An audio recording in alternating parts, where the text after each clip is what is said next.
Bienvenidos al podcast de You Trading, el portal con el mejor contenido para traders. Buenos días, bienvenidos a una nueva edición de La Esquina del Trader. Soy Paola Pejovés y en el episodio de hoy vamos a hablar de Chile y el escenario que se presenta luego del rechazo mayoritario en las urnas a una nueva constitución. ¿Qué pasa con la economía chilena, las inversiones y el precio del dólar? Para analizar este tema nos acompaña desde Perú Carlos Escafi Rubio. Él es analista internacional, consultor, docente universitario y colabora con diversos medios escritos y televisivos de Chile y de Perú. Además es director del think tank Relaciona Internacional. Bienvenido, Carlos. Muchas gracias, Paola, por la invitación y como siempre muy grato saludarte. Bueno, pues hoy vamos a hablar y a explicar qué está pasando en el Chile de hoy, en este nuevo escenario post-plebiscito constitucional. El 4 de septiembre Chile le dijo no a la propuesta de la nueva constitución. Ahora, ¿cuál es el escenario que tiene que enfrentar el gobierno de Boric?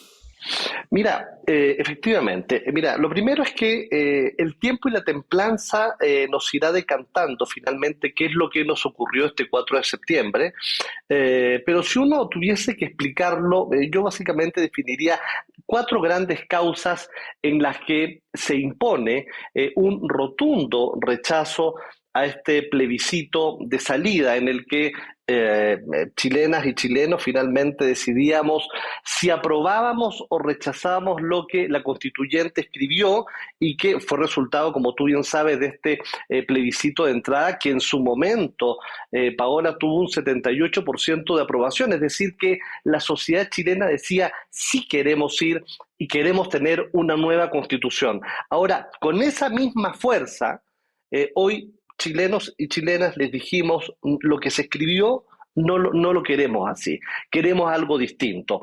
Pero a su vez hemos reafirmado la voluntad de que queremos ir a un probablemente, y eso lo va a tener que definir el Servicio Electoral en Chile junto con el Ejecutivo y por cierto ambas cámaras, la Cámara de Diputados y Senadores, si es que deberíamos ir a otro plebiscito para que se escriba probablemente una nueva constitución. En esta ocasión es muy probable que recurramos en este caso a un mecanismo para redactar un nuevo texto a través de una convención mixta. Esto es decir, no solamente la sociedad civil, sino que además probablemente un cuerpo letrado o incluso probablemente miembros de alguna de las cámaras.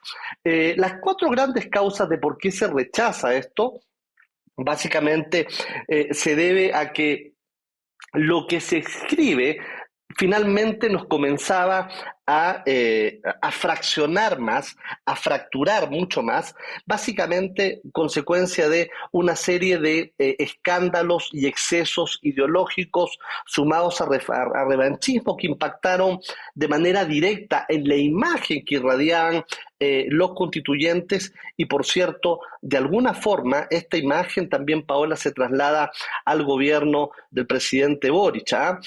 Por lo demás, hubo hechos, yo te hablaba de 4, el primero el que te mencioné, el segundo, este texto hablaba además de justicias que podrían ser, de una justicia que podría ser diferenciada, por ejemplo, para el caso de pueblos originarios. El tercero, hablar de una división política, regionalistas, hablar de plurinacionalismos, fueron sin lugar a dudas sucesos que comenzaron a generar un impacto en Chile, en quienes finalmente están buscando accesos reales a salud, accesos a educación, a acotar estas brechas sociales y económicas que han dividido a Chile, pero principalmente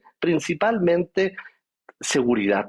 Es algo que se comienza a pedir de manera constante, permanente y transversal. Es cierto que los planes sociales y los programas sociales obviamente son una necesidad real, pero una de las señales más concretas de esta muestra de sensatez, de madurez democrática, básicamente son las razones que te señalaba, ¿no? La primera, como te decía, ¿no? El rechazo a esta asociación de plurinacionalidad con la división del país. Después, lo controvertida que era esta idea de esta nueva constitución. Tres, la evaluación de la convención, la imagen que irradiaban estos constituyentes. Y cuarto, y por qué no, evaluar otras alternativas de cambio constitucional. En lo inmediato, Paola, la constitución de 1980 es la constitución que rige en este minuto Chile. Ahora el reto, Carlos, de hacer una nueva Carta Magna es una que no polarice, ¿no? Sino que acerque más a los chilenos. En temas como el equilibrio entre la relación entre el Estado y el sector privado, el uso de recursos naturales para actividades extractivas, la política monetaria, ¿no? El cambio, la protección del empleo. ¿Se va a tratar de eso, la nueva Constitución? Mira, algo yo te decía, seguridad, te decía trabajo. Chile, por más de, yo te diría, 2 décadas consecutivas, ha mantenido una política de atracción de inversiones y una política de apertura comercial. Y uno puede revisar la página de la SUBREI, la página de la Subsecretaría de Relaciones Económicas Internacionales, y tú podrás evidenciar ahí cuál fue la política por más de 2 décadas que hemos tenido en materias de apertura comercial, pero también en atracción de inversiones. Y eso se traduce, el correlato de eso, ¿cuál es? Mayor fuente de empleo. O sea, lo mejor que le puede pasar a un país y lo mejor que nos pasó a nosotros era que fuéramos y siguiéramos siendo destino de atracción de inversión extranjera, porque eso finalmente se traduce no solamente en el crecimiento del país en cifras macroeconómicas, sino a nivel de sensibilidad social en cuanto a fuente de trabajo generada. Obviamente que el resultado que se tuvo con este plebiscito de salida ha tenido un impacto. Vimos una mayor apreciación del peso. Hoy el peso está en 970, 980 pesos, pero por lo demás seguimos manteniendo un grado de inversión. Y claramente había mucha preocupación al respecto. Obviamente no hay dudas, pues, que las expectativas van a ser mucho mejores, pues, que las que teníamos antes de entrar a este plebiscito de salida. Así es. Yo quería preguntarte sobre la inflación. La inflación es un tema mundial, pero también le ha tocado a Chile, ¿no? Estamos hablando luego de 2 años de pandemia que ha afectado obviamente al mundo entero. Sobre todo, ¿se puede hablar de recesión en Chile? ¿Qué está pasando? ¿O es exagerado? Mira, a ver, yo te diría que claramente la contingencia internacional, consecuencia del conflicto entre Rusia y Ucrania, el incremento de los commodities, han tenido su efecto y la economía chilena no ha sido ajena a ello. Pero sí debo decirte que Chile mantiene fortalezas en respecto de lo que es manejo fiscal, en respecto de lo que es su política macroeconómica y particularmente el desempeño del Banco Central de Chile en lo que ha significado, por ejemplo, endurecer los créditos para evitar que exista, por ejemplo, una liquidez que no necesariamente está sustentada, sino que la gente comienza a endeudarse. Por eso te decía de que se ha comenzado a incrementar la tasa de referencia. En este minuto se está hablando de una inflación que podría llegar a un 12%, pero vuelvo a decirte, es una inflación que responde básicamente a la contingencia económica internacional, y ahí el Banco Central está desarrollando pues sus mejores esfuerzos en lo que respecta pues al incremento de la tasa de interés para frenar la inflación, proteger la divisa. En julio manteníamos ya una tasa de interés de referencia cercana a los 10 puntos, por ejemplo, y como te decía, se prevé pues que cerremos con una inflación de cerca del 12% al final de año. Así es. Yo quiero hablar del dólar, que se ha mantenido a la alza y preocupa obviamente a todos. ¿Qué está haciendo el gobierno de Boric para atraer la inversión privada, para hacer un gobierno que dé confianza a la inversión de fuera? Mira, a ver, ha fortalecido, debo decirte, lo que significa Chile Invest, que es un programa del gobierno, es un programa que responde a la política de Estado, no del gobierno, que ha mantenido Chile durante estas más de 2 décadas. Chile Invest, yo te diría que está desarrollando una importante labor en lo que significa presentar por ejemplo, diversas regiones del país que mantienen condiciones atractivas para un inversor extranjero. Eso evidencia que la política del presidente Boric, la política de gobierno del presidente Boric, de alguna forma ha mantenido esta política de Estado. Esperemos que lo siga haciendo.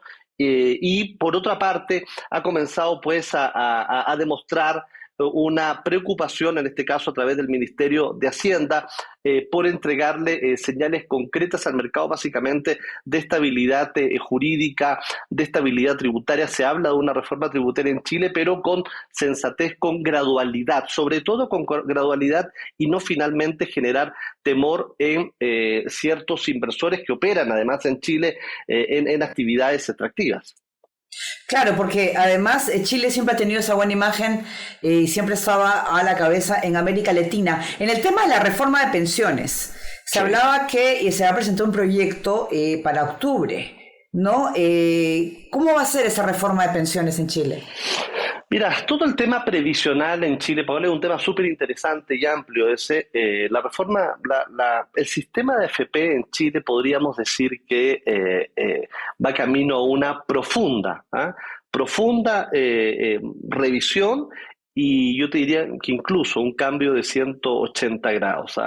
Y eso básicamente no es algo que esta administración, la administración del presidente Boris, lo haya propuesto. Eso es parte de un reclamo social. Yo creo que el sistema privado de pensiones, AFP, como se conoce internacionalmente, tuvo en su minuto y cumplió en su momento un siglo. Hoy las condiciones cambian. Hoy mantenemos una generación de emprendedores, de startups, y este modelo, pues, que respondía sin lugar a dudas un momento del desarrollo económico de Chile, consecuencia de todo lo que significó el desarrollo de startups, de emprendimientos, de incubadoras, y en consecuencia el desarrollo de labores que son desarrolladas como emprendimientos que parten, responde de alguna forma que suma de manera importante a que la reforma previsional, el espacio que tiene en este minuto es muy acotado, es muy limitado. Por lo demás, no necesariamente pues cumple con las expectativas, ¿no?, de aquellos que esperaban recibir una pensión que de alguna forma les pudiera mantener alguna situación que responda a cierta dignidad. Hay un dato que no te mencioné, es que nosotros esperamos cerrar este año con un 2%, siendo bastante responsable en la cifra que te estoy entregando. Y tú hablabas de recesión, podríamos, creo yo, hablar de una recesión en Chile en cuanto al 2023 se refiere, y eso básicamente por el sobrecalentamiento que ha tenido la economía. Claro, pero si tú pudieras calificar cómo se vienen los próximos meses para Chile. Positivos, negativos. No, mira, a ver, respecto a lo que te decía al inicio, ¿no? Se dio una importante muestra de sensatez democrática, social, en este caso, rechazar el texto constitucional con un 62%. Y por otro lado, Paola, se evidenció la tradición republicana de Chile del domingo, de ese plebiscito de salida. A las 20 horas el gobierno y, por cierto, la oposición se reunían y saludaban finalmente la decisión que había adoptado en este minuto la sociedad civil. Por lo tanto, los siguientes meses en Chile van a ser meses de desarrollo de capacidad reflexiva. Yo le pongo el acento a esa frase de capacidad reflexiva. Chile se dio cuenta, la sociedad se dio cuenta de que finalmente, si no se generan espacios de reflexión social, de reflexión democrática, oye, finalmente todo lo que las aspiraciones tan básicas de acceso a salud, de mejor trabajo, de seguridad, no iban a ser resueltas con un texto que de alguna forma había sido escrito desde la pasión. Entonces, los siguientes meses en Chile, de alguna forma, vamos a tener cierto grado de estabilidad. Es muy probable que para el próximo año, en enero o febrero, se comience a hablar con mucha más fuerza ya de lo que podría ser la nueva convocatoria a un plebiscito de entrada para eventualmente convocar una constitución, eventualmente mixta. Yo te decía al inicio de este diálogo, la inflación, el crecimiento de la economía podría estar en un 2%, la inflación, te decía, podría llegar a un máximo de 12%, levemente por debajo de las estimaciones del Banco Central. El Banco Central la cifra en un 12%, el IPC podría tener una variación del 6.5%, pero yo te diría que todo dentro de una gradualidad que se impone con el resultado de este plebiscito de salida. Finalmente, el gobierno del presidente Boric entendió que, si bien es cierto, los chilenos queremos una nueva constitución, la queremos con sensatez y sobre todo con gradualidad. Y lo que se escribió no necesariamente representó ese sentir. Muy bien, muchísimas gracias pues Carlos Scafi por estar en la esquina del trader. Muchas gracias a ti. Con mucho gusto, que estés muy bien, Paola. Bueno, gracias a todos ustedes por acompañarnos en esta edición y nos encontramos la próxima semana. Gracias.